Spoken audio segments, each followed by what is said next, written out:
Hi friends, ನಾವಿವತ್ತು chicken biryani ಮಾಡ್ತಾ ಇದೀವಿ. ಹೇಗೆ ಮಾಡೋದು ಅಂತ ತೋರಿಸ್ಕೊಡ್ತೀನಿ ಬನ್ನಿ. ಒಂದು 10 ಮಿನಿಟ್ಸ್ ಅಲ್ಲೇ ಮಾಡ್ಕೋಬೋದು, ಯಾವುದೇ ಥರ ಕಷ್ಟ ಏನಿರಲ್ಲ. ಸೊ ನಾನು ವಿಡಿಯೋ ಸ್ಟಾರ್ಟ್ ಮಾಡೋಕ್ಕೂ ಮುಂಚೆ ನನ್ನೊಂದು ಸಣ್ಣ ರಿಕ್ವೆಸ್ಟ್, ಯಾರೆಲ್ಲ ನನ್ನ ಚಾನೆಲ್ ಸಬ್ಸ್ಕ್ರೈಬ್ ಮಾಡ್ಕೊಂಡಿಲ್ಲ ಈಗಲೇ ಹೋಗಿ ಸಬ್ಸ್ಕ್ರೈಬ್ ಮಾಡ್ಕೊಳ್ಳಿ. ಪಕ್ಕದಲ್ಲಿ ಕಾಣಿಸ್ತಿರೋ ಬೆಲ್ಲೈಕನ್ನ ಕ್ಲಿಕ್ ಮಾಡಿ ಆಲ್ ಅನ್ನ ನೋಟಿಫಿಕೇಶನ್ನ ಸೆಲೆಕ್ಟ್ ಮಾಡ್ಕೊಳ್ಳಿ. ಸೊ ಈ ಥರ ಮಾಡೋದ್ರಿಂದ ನಾನು ಹಾಕೋ ವಿಡಿಯೋಸ್ ಫಸ್ಟ್ ನೋಟಿಫಿಕೇಶನ್ ನಿಮಗೆ ಬರುತ್ತೆ. ಸೊ ವಿಡಿಯೋ ಸ್ಟಾರ್ಟ್ ಮಾಡೋಣ ಬನ್ನಿ. ಸೊ ನಾನು ಇವೆಲ್ಲ ಇದರಲ್ಲಿ ಬಂದ್ಬಿಟ್ಟು 500 ಗ್ರಾಮ್ಸ್ ಚಿಕನ್ ತಗೊಂಡಿದ್ದೀನಿ. ಇದಕ್ಕೆ ವಾಶ್ ಮಾಡ್ಕೊಂಡಿದ್ದೀನಿ. ವಾಶ್ ಮಾಡ್ಕೊಂಡ ನಂತರ ಇದನ್ನ ಬಂದು ಸಾಲ್ಟ್ ಮತ್ತೆ ಅರಿಶಿನ ಪುಡಿ, ಇದಕ್ಕೆ ಪೌಡರ್ ಹಾಕೊಂಡಿದ್ದೀನಿ. ಮತ್ತು ಆಮೇಲೆ ಇದಕ್ಕೆ ಧನಿಯಾ ಪೌಡರ್ನ ಆ್ಯಡ್ ಮಾಡಿದ್ದೀನಿ. ಇದನ್ನೆಲ್ಲ ಚೆನ್ನಾಗಿ ಮಿಕ್ಸ್ ಮಾಡಿಕೊಂಡು ಪಕ್ಕಕ್ಕೆ ಇಟ್ಕೊಳ್ಳೋಣ. ಇವಾಗ ಏನೇನು ಇಂಗ್ರೀಡಿಯೆಂಟ್ಸ್ ಬೇಕು ಅಂತ ಹೇಳ್ಬಿಟ್ಟು ನೋಡ್ಕೊಳ್ಳೋಣ ಬನ್ನಿ.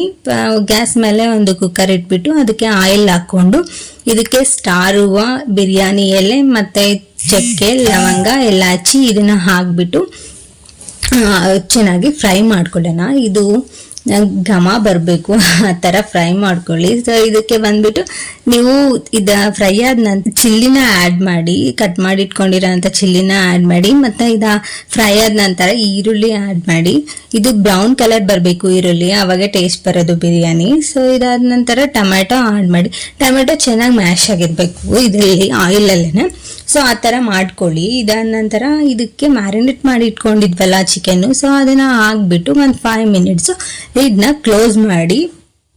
ಆವಾಗ ಮಧ್ಯ ಮಧ್ಯದಲ್ಲಿ ಕೈ ಆಡಿಸ್ತಾ ಇರಿ. ಇದನ್ನ ತಳ ಹತ್ತಕ್ಕೆ ಬಿಡಬೇಡಿ. ಸೊ ಇದಾದ ನಂತರ ಇದಕ್ಕೆ ನಾನು ಬಾಸ್ಮತಿ ರೈಸ್ ಯೂಸ್ ಮಾಡ್ತಾ ಇದ್ದೀನಿ. ನೀವು ಯಾವ ರೈಸ್ ಬೇಕಾದರೂ ಇದನ್ನ ಯೂಸ್ ಮಾಡ್ಬೋದು. ಬಾಸ್ಮತಿ ರೈಸೇ ಯೂಸ್ ಮಾಡ್ಬೇಕನ್ನೋದೇನಿಲ್ಲ.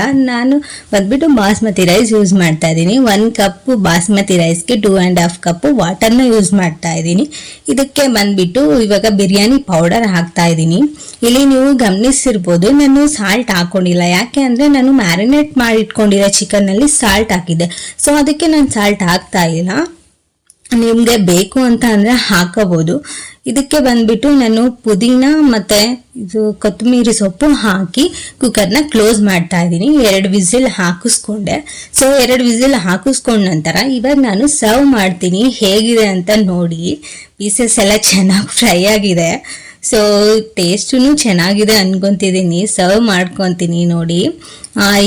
ಇಷ್ಟಿತ್ತು ಈ ವಿಡಿಯೋ.